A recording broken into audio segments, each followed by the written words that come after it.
कौन गाँव से तोहर बरतिया लगे छौरी बरतिया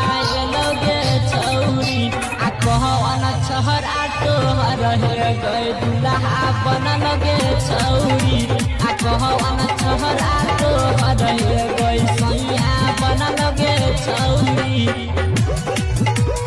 सैया बन लगे छौरी सैया बन लगे छौरी सैया बन लगे छौरी बन लगे छौरी